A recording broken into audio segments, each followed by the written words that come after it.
students and teachers and myself, we're all very happy that the hard work that goes into the personal project for 2021 and 2022 at UISG is finished. But we're even more excited to show it off. We have a lot of great products that students have been working on throughout the year, and they're also gonna explain the process, and this process is the big part of the personal project, beginning with research, going into planning and thinking and rethinking and replanning and changing your goal, continuing to work on it, researching problems, solving the problems, and then finishing up. And then you get to see it after that all is finished. The personal project takes skills from every subject, brings it together into a project that the students chose for themselves. So they get to choose the product, but we train them on the skills that they applied to it. I think you'll see a lot of great products here. My project is making a skincare product for teenagers, and I specialized in solving skincare problems such as acne, larger pores, sebum production, and so on. And the main thing that inspired me to make this project was my own personal experience. 5 years ago, I had really bad skin. I experienced severe acne, large pores, overproduction of sebum, and through 2 years, I wasn't able to solve the problem. But then I met skincare, and right now I have a really good skincare routine, and I was able to solve all my skin problems. And I think it was really life-changing to me because it made me more confident, and it made me want to learn more about skincare. So that was basically what made me want to choose this topic for my personal project.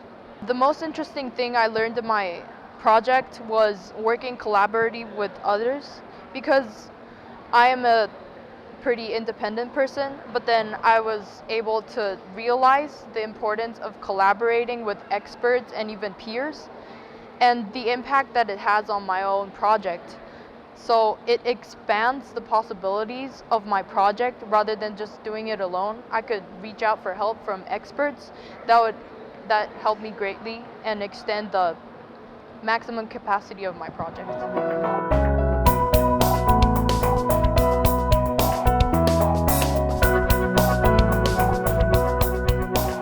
I think I chose this topic because I'm very interested in fashion, and because, since I was a kid, I always wanted to be unique and get myself out there and use different clothes to represent my identity. And for example, this is not a unique shirt that someone would wear and represents a part of me and is a percentage of my identity. The most interesting, I think, is how to make a unique brand identity. Through my primary research data, I talked with a fashion expert, and he taught me how to make a professional and unique brand identity that would differentiate my brand to other clothing brands, and to make more personal and meaningful clothing designs.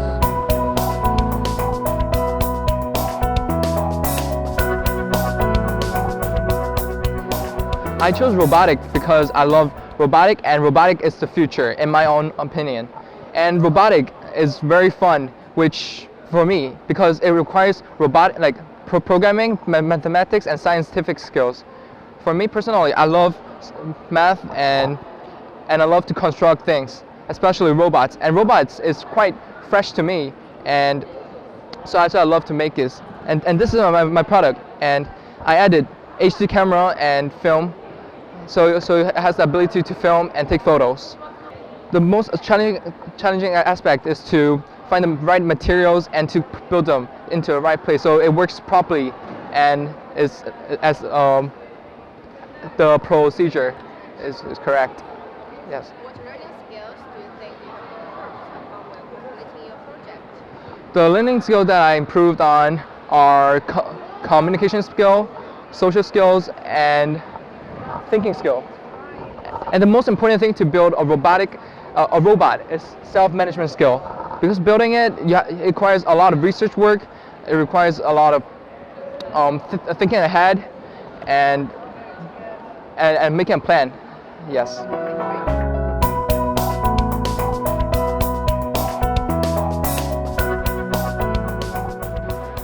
The topic of my project is microplastics in clothes and sustainable fabrics. I chose this topic because I was shocked to know that clothes that I like wearing actually do release microplastics in the air and in the water.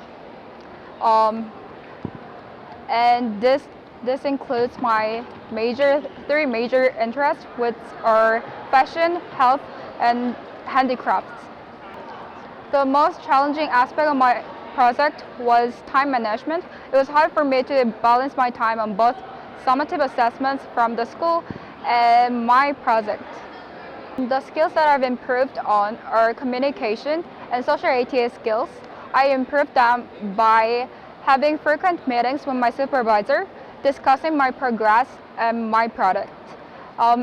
In addition, I had several sewing sessions with the sewing expert that helped me a lot to complete my product.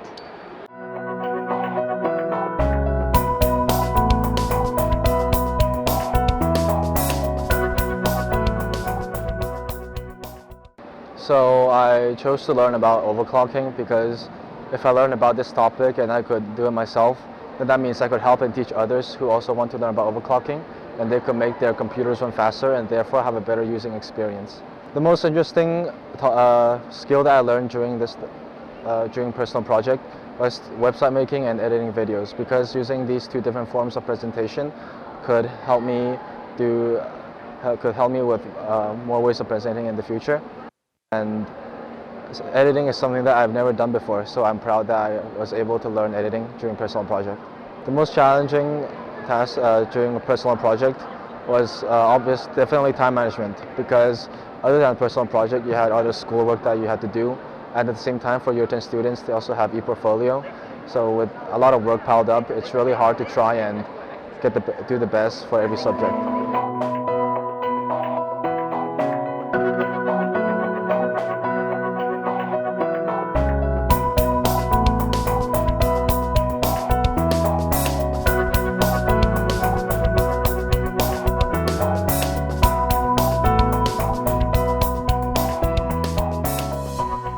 The reason why I chose this topic is because I've liked tarot since when I was in primary, and before I didn't really have time to work on this project because of a lot of homework, and now it's finally a time where I can express my own cultures and to everybody else. Okay, great.